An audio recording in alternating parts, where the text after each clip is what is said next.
तो देखिए इस चैप्टर में हम early stages of the early humans के बारे में पढ़ेंगे। जो अर्ली ह्यूमंस थे उनकी खुद की लाइफ में किस तरह के बदलाव थे, किस तरह के चेंजेस आए धीरे धीरे, तो उनके बारे में आज इस चैप्टर में समझेंगे। सबसे पहले देखिए स्टोन एज की बात कर लेते हैं। तो स्टोन एज देखिए किस तरह से डिवाइडेड था। देखिए स्टोन एज ऐसा नहीं था, क्योंकि कोई भी एज की बात हो रही है तो ऐसा नहीं कि वो 2 मिनट में या 3 मिनट में खत्म हो गया, वो एक लंबे समय तक चला और उसके बारे में पढ़ना भी कोई आसान बात तो है नहीं, तो उनके लिए भी हमने क्लासिफिकेशन यहाँ पे किया हुआ है। तो स्टोन एज भी जो था वो 3 एजेस में डिवाइड था। एक था आपका पैलियोलिथिक और old stone age. Paleolithic, paleo का आप थोड़ा सा इसको अगर ध्यान रखें तो आप इजिली याद भी कर सकते हो। देखो पैलियोलिथिक यानी ओल्ड स्टोन एज। सेकंड है मेसोलिथिक। मेसो का मतलब थोड़ा सा समझ लीजिए, तो एम से अगर मैं पैलियोलिथिक कर दूं तो चलिए हिंदी में बोलते हैं ना पुराना, पी से पुराना, तो ठीक है पा से पुराना, तो इस तरह से पैलियोलिथिक। कुछ एग्जाम में याद ना आएगा पैलियोलिथिक कहीं मिल जाए, तो इस तरह से ट्रिक यही है कि आप इसको याद रखिए। पैलियोलिथिक का मतलब होता है old stone age. Mesolithic M से है मिडल यानी बीच वाला, ठीक है, मिडिल स्टोन एज। थर्ड जो है न्यूलिथिक और न्यू स्टोन एज। न्यूलिथिक और न्यू एन से स्टार्ट हो रहा है, न्यू का मतलब न्यू होता है यानी नया स्टोन एज का दौर। तो इस तरह से याद रखिएगा ये 3 दौर हैं इसमें स्टोन एज में जो आप पढ़ोगे। पहला है पैलियोलिथिक यानी पुराना ओल्ड स्टोन एज, सेकेंड है मेसोलिथिक यानी मिडिल स्टोन एज, और थर्ड जो है वो है न्यूलिथिक यानी न्यू स्टोन एज। पैलियोलिथिक देखिए जैसे मैंने बोला कि एज है और डिफरेंट साल तक चली, तो इस वजह से हम इतना क्लासिफिकेशन इसको पढ़ रहे हैं और इतना डीप इतना लंबा हो जाता है इस चीज़ को याद करना, लर्न करना। तो आप देखिए ईयर थोड़ा सा देख लेते हैं कौन कौन से साल कहाँ ईयर में आपको याद रखना है। तो पैलियोलिथिक जो था अर्ली टाइम्स जो था वो देखिए किस साल से बात हो रही है, तो 10,000 BCE से लेके अबाउट 12,000 ईयर्स एगो की बात हो रही है। और यहाँ पे क्रूड स्टोन टूल्स जो थे वो यूज़ होते थे। मेसोलिथिक में देखिए तो हमने बात की ना 10,000 BCE से, तो वहीं से स्टार्ट करते हैं। तो ये जो था मेसोलिथिक और मिडिल स्टोन एज वो कब तक चला, तो ये चला 10,000 BCE से लेके 8,000 BCE तक। यहाँ पे स्मॉलर शार्पर और मोर एफिशिएंट टूल्स यानी पैलियोलिथिक ज़माने से। देखिए पैलियोलिथिक में क्या था, जो स्टोन टूल्स जो क्रूड थे जो एकदम सिंपल जो मिलते थे उन्हीं का इस्तेमाल होता था। बट मेसोलिथिक में इन टूल्स को और एफिशिएंट बनाया गया, स्मॉलर भी थे, ये छोटे थे और शार्पर भी थे। तो मेसोलिथिक में आप कह सकते हो कि पुराने ज़माने की तुलना में यहाँ पे जो टूल्स पाए जाते थे वो ज़्यादा शार्प होते थे। स्टोन टूल्स जो इस दौर में पाए जाते थे उनको मैक्रोलिथ्स भी कहते थे। तो याद रखिएगा क्वेश्चन यहाँ से बनेगा।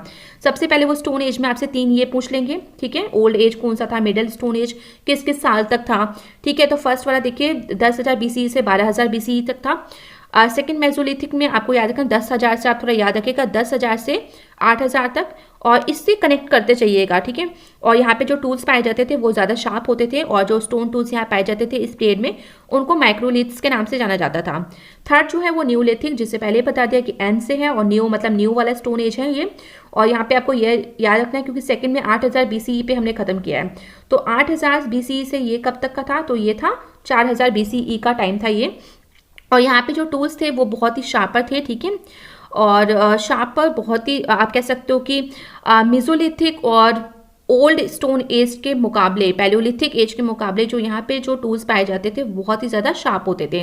साथ ही देखिए इस हिस्ट्री का जो फर्स्ट चैप्टर था वहाँ पे मैंने BCE के बारे में सब आपको क्लियर किया था, किस तरह से डेट्स जो हैं वहाँ पे एक्सप्लेन किया था मैंने। अगर आपने वो वीडियो नहीं देखी तो वो अवेलेबल है, आप वहाँ देख लीजिए और उसको आप क्लियर कर लीजिए अगर आपको हिस्ट्री के डेट्स क्लियर नहीं है। क्योंकि जो पहले BC यूज़ होता था उसकी जगह BCE आज यूज़ होता है, पहले AD यूज़ होता था उसकी जगह आज ना CE यूज़ होता है, कॉमन एरा यूज़ होता है। तो वहाँ पे मैंने सभी चीज़ें जो हैं वो क्लियर करी हैं, तो आप उसको देख लोगे तो आपको अच्छे समझ में आ जाएगा।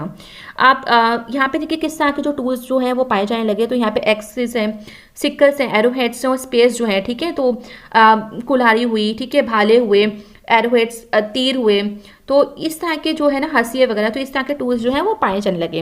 अब आते हैं साइट्स पे। तो देखिए साइट्स क्या होती हैं ये जानेंगे और यहाँ से आपका क्वेश्चन बनता है। तो हमें बहुत सारे एविडेंस मिले हैं हंटर गैदरर्स के जो डिस्कवर किए गए हैं मैनी प्लेसेस पे। हंटर गैदरर्स यानी अर्ली जो मैन थे वो बिल्कुल एक जगह से दूसरी जगह में हमेशा भटकते रहते थे, एक जगह से दूसरी जगह वो ट्रैवल करते रहते थे और खाने की खोज में, ठीक है। क्योंकि जब वो एक जगह रहते थे तो वहाँ जो खाना यानी जो भी एनिमल्स हंट करके वो खाते थे, जो भी रूट्स फ्रूट्स कलेक्ट करके वो खाते थे, जब वो खत्म हो जाते थे तो वो दूसरी जगह ट्रैवल करते थे, दूसरी जगह मूव करते थे। तो हमें काफ़ी सारे एविडेंस मिले, कई सारी ऐसी जगहें मिली हैं जहाँ पे जो हंटर गैदरर्स हैं वो कुछ समय के लिए रहते थे और फिर वो मूव करते थे। तो ये जो एविडेंसेस हैं वो हमें किस फॉर्म में मिले हैं, तो ये हमें स्टोन टूल्स, यानी उनके जो भी टूल्स थे, स्टोन के जो भी टूल्स थे वो एविडेंस के रूप में हमें मिले, और उससे हमें जानकारी मिलती है कि जो अर्ली मैन थे वो हंटर गैदरर्स थे और एक जगह से दूसरी जगह मूव करते रहते थे। तो जिन जगहों पे हमें ये टूल्स मिले हैं, स्टोन टूल्स मिले हैं एज अ एविडेंस प्रूफ के रूप में, उन जगहों को साइट्स बोलते हैं। ठीक है, तो याद रखिएगा कि जिन जगहों पे हंटर गैदरर्स के स्टोन टूल्स हमें मिले एविडेंस के तौर पे, और जिससे हमें पता चलता है कि अर्ली मैन हंटर गैदरर्स थे, तो उन जगहों को हम साइट्स कहते हैं। नेक्स्ट आते हैं ह्यूमन मेक टूल्स। ठीक है, तो ह्यूमंस ने जब टूल्स बनाए थे तो कौन कौन से किस तरह के टूल्स बनाए थे, तो देखिए उन्होंने कुछ बड़े पत्थरों के भी टूल्स बनाए थे और कुछ छोटे पत्थरों के भी टूल्स बनाए थे। तो सबसे पहले जो है इसमें फ्लिंट है। ठीक है, फ्लिंट देखिए एक टाइप ऑफ स्टोन था जो वाइडली यूज किया जाता था कि क्या चीज़ बनाने में, टूल्स और वेपन्स को बनाने में। इसके बाद देखिए एक्स हेड्स हुआ, हैमर्स हैं, चॉपर्स हैं। ठीक है, इस तरह के जो टूल्स थे वो बनाए गए। स्मॉलर पीस में देखिए जो स्टोन टूल्स बनाए गए वो थे नाइफ्स, स्क्रैपर्स, ठीक है, जिनको आप कह सकते हो कि लकड़ी की छाल जो है और एनिमल्स की स्किन उसको छीलने में यूज़ किया जाता था, एरोज हैं, स्पेयर्स हैं, भाले हैं। तो इस तरह के जो है हथियार जो हैं, टूल्स हैं, वो बनाए गए। अब आते हैं जो ये टूल मेकिंग। ठीक है, जो ये टूल बनाए गए वो किस टेक्निक के द्वारा बनाए गए, तो जाहिर सी बात है कि कोई ना कोई टेक्निक तो बिल्कुल अर्ली मैन के पास ऐसा तो था नहीं कि इंडस्ट्रीज सेटअप कर दी थी और मशीन्स थी और मैन्युफैक्चरिंग हो रही थी अच्छे खासी, तो ऐसा कुछ नहीं था। तो क्या टेक्निक्स थी जिनके द्वारा ये जो टूल्स थे वो बनाए जा रहे थे, तो दो टेक्निक्स हैं, तो आप याद रखिएगा इन दोनों टेक्निक्स का नाम, पहला है प्रेशर फ्लैकिंग और सेकंड है स्टोन ऑन स्टोन। तो जैसे नाम से आप थोड़ा सा ध्यान दो तो आप अच्छे से समझ सकते हो। प्रेशर फ्लैकिंग, प्रेशर लगाना, ठीक है, यानी फ्लैक प्रेशर, किसी भी चीज़ को बनाने के लिए क्या हो रहा है, प्रेशर लगाया जा रहा है। तो इसमें क्या होता था ना कि स्टोन टू बी चिप, जिस स्टोन को आपको बहुत पैना नुकीला करना है उसको फर्म सरफेस, ठीक है, एक मजबूत सरफेस यानी रॉक पे, बहुत बड़े पत्थर पे कह सकते हो आप, चट्टान पे उस स्टोन को रखा जाता था, जिसको आपको और ज़्यादा चिकना करना है, जिसको और ज़्यादा आपको शार्प करना है। आप इस स्टोन को जिसको आपको शार्प करना है फ्रॉम वन एंड वो capped on the first stone, यानी उसको आप पत्थर पे, आपने चट्टान पे रख दिया, उसके बाद आपने एक और पत्थर लिया और उस, देखिए आप क्या करो, एक जिस पत्थर को आपको और शार्प करना है उसको आपने बड़ी चट्टान पे रखा, ठीक है, और फिर आपने हाथ में दूसरा पत्थर लिया और आप क्या कर रहे हो ना, उसको मार रहे हो, स्ट्रक कर रहे हो, बहुत तेजी से बहुत स्ट्रक कर रहे हो हाथ जहाँ पे आपको चाहिए कि आप उस एरिया को, जो अभी ब्लंट सरफेस है और आप चाहते हो उसको आपको नुकीला करना, इतना नुकीला करना है कि जब आप किसी जानवर को अटैक करो तो वो उसको मार दे, ठीक है। तो इस तरह से स्ट्रक कर करके, यानी प्रेशर लगा लगा के यहाँ से प्रेशर वहाँ से प्रेशर, जैसे आपने पेंसिल जब आप शार्प करते हो, सीधी सी बात है, जैसे शार्पनर में आप पेंसिल करते हो तो पेंसिल जब शार्प करते हो शार्पनर में तो अभी तो प्रेशर लगाना पड़ता है ना, आप उसको रोटेट करते हो। तो इस तरह से आप अपने मुताबिक कि हाँ मुझे तो इतनी शार्प चाहिए पेंसिल, मुझे इतनी शार्प चाहिए, और बहुत ध्यान से, अगर आपने बहुत ज़्यादा प्रेशर लगाया, आपने बहुत ज़्यादा कर दिया तो आपकी जो पेंसिल की जो है ना, जो नोक है वो जो है वो टूट भी सकती है, ठीक है। तो इसी तरह से आपको ये चीज़ों का ध्यान रखना होता था कि अगर उस पत्थर पे आपने ज़्यादा प्रेशर लगा दिया तो क्या होगा, वो पत्थर इतना नुकीला होने की वजह से क्या होगा, वो कभी कभी टूट भी सकता है, वो आपके फिर किसी यूज़ के नहीं रहेगा।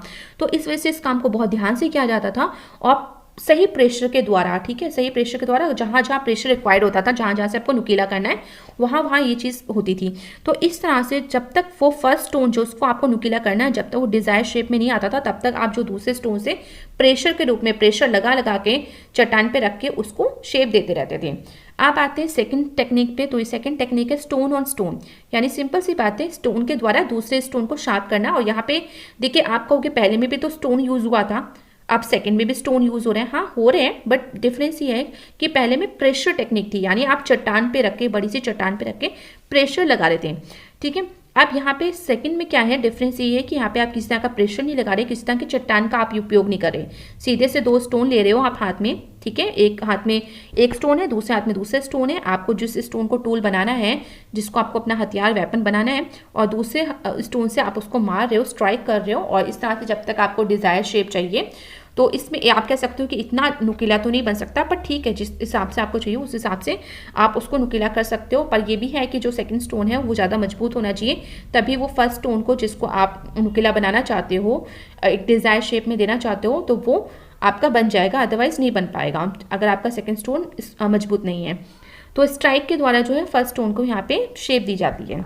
अब आते हैं यूजेस। तो देखिए इन जो आपने टूल्स बनाए हैं, जो अर्ली मैन ने टूल्स बनाए, उनका क्या उपयोग है। देखिए कुछ ना कुछ तो उपयोग हो रहा होगा, तभी तो इतने मेहनत की जा रही थी, टेक्निक्स का इस्तेमाल किया जा रहा था।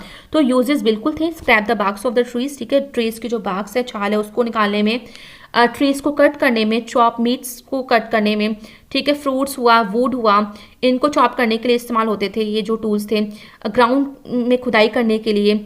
इसके साथ ही देखिए जो एनिमल्स की जो स्किन थी उसको स्टिच करने के लिए भी, देखिए जो अर्ली ह्यूमन थे, ठीक है, समर में तो कुछ पहनते नहीं थे, बट जब विंटर आता था तो वो एनिमल स्किन्स को एज अ क्लोथ जो है वो इस्तेमाल करते थे, इसलिए उनको स्टिच करने के लिए वो इस तरह के जो टूल्स, स्टोन टूल्स का इस्तेमाल करते थे। साथ ही एनिमल्स को हंट करने के लिए, ठीक है, एनिमल्स को शिकार बनाने के, उनका शिकार करने के लिए भी इस तरह के हथियारों का इस्तेमाल होता था। अब आते हैं ह्यूमन डिस्कवर, किस तरह से जो अर्ली ह्यूमन थे उन्होंने डिस्कवर किया फायर। तो देखिए इंसान की जो अर्ली मैन जो थे उनके अगर बात की जाए ग्रेटेस्ट डिस्कवरी की, तो सबसे बड़ी जो डिस्कवरी है वो आग है, अग्नि है, फायर है।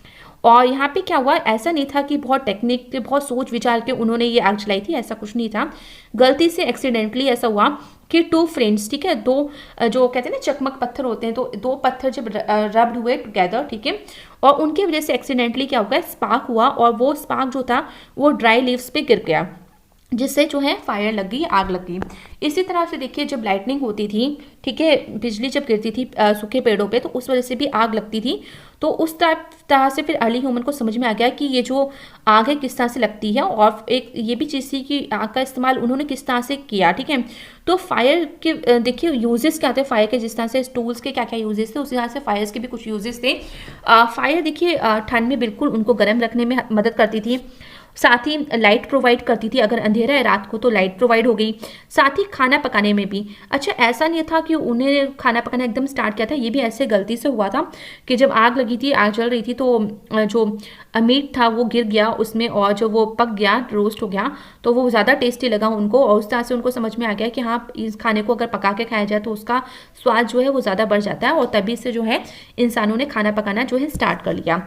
फायर इसके साथ ही वो अपनी गुफाओं के एंट्रेंस पे भी रखते थे। उस टाइम ऐसा नहीं था कि वो घर बना के रहते थे, गुफाओं में रहते थे, तो गुफाओं के एंट्रेंस पे भी रखते थे, जिससे कि जो वाइल्ड एनिमल्स हैं वो आग से डरें और उनके गुफाओं में एंटर ना करें, और वो सुरक्षित रहें, किसी तरह का हमला अर्ली मैन पे ना हो, ठीक है। तो वाइल्ड एनिमल्स को डराने के लिए, उनको दूर भगाने के लिए भी फायर का इस्तेमाल होता है। तो ये चीज़ें देखिए आज भी हमें समझनी है कि अगर कभी ऐसी चीज़ होती है तो हम फायर का जो इस्तेमाल है वो इन सब चीज़ों में कर सकते हैं। नेक्स्ट आते हैं अर्ली रॉक पेंटिंग्स। जो अर्ली रॉक पेंटिंग्स हैं उनसे भी हमें काफ़ी सारी चीज़ों के बारे में पता चला। तो जो मैनी केव्स हैं, जो गुफाएं हैं जहाँ पे अर्ली ह्यूमन बींग्स रहते थे, तो उन्होंने पेंटिंग्स भी की थी दीवारों पे, और अर्ली ह्यूमन्स ने जो पेंट किए थे, जो भी पेंटिंग बनाई थी, वो उन्होंने अपनी फीलिंग्स को एक्सप्रेस करने के लिए, और शायद जो सेरेमोनियल ओकेजन्स होते थे उन पे उस टाइम पे वो उनको उनमें अपनी फीलिंग्स को दर्शाने के लिए वो पेंटिंग्स जो है वो बनाई थी। इस तरह के कुछ प्रूफ हमें मिले हैं। तो ये है भीमबेटका, ठीक है, तो यहाँ ये सिचुएटेड है मध्य प्रदेश में, और ये किस लिए फेमस है, यहाँ पे प्री हिस्टोरिक रॉक पेंटिंग्स जो हैं वो पाई गई हैं। यहाँ पे 750 टोटल 750 रॉक पेंटिंग्स हैं, रॉक शेल्टर्स हैं, पत्थर हैं, और उनमें से 500 में रॉक शेल्टर्स जो हैं उनमें पेंटिंग्स बनी हुई हैं। इन पेंटिंग्स में क्या डिपिक्ट किया गया है, तो इन पेंटिंग्स में एवरीडे की जो लाइफ है उसको डिपिक्ट किया गया है। यहाँ पे मैन जो है हंटिंग कर रहे हैं, चिल्ड्रन रनिंग और प्लेइंग कर रहे हैं, वीमेन जो है ग्राइंडिंग और खाना बना रही हैं, उनकी उसकी तैयारी कर रही हैं, राइडिंग है, डांसिंग है। तो इस तरह की जो इतनी भी जो एवरीडे लाइफ की जो भी चीज़ें हैं, जो आज हम चीज़ें करते हैं, तो उसी तरह की चीज़ें जो अर्ली ह्यूमन करते थे उसको ही देखते देखते जो है अर्ली ह्यूमन ने उस चीज़ को जो है दीवारों पे गुफाओं के डिपिक्ट किया था, उसको बनाया था।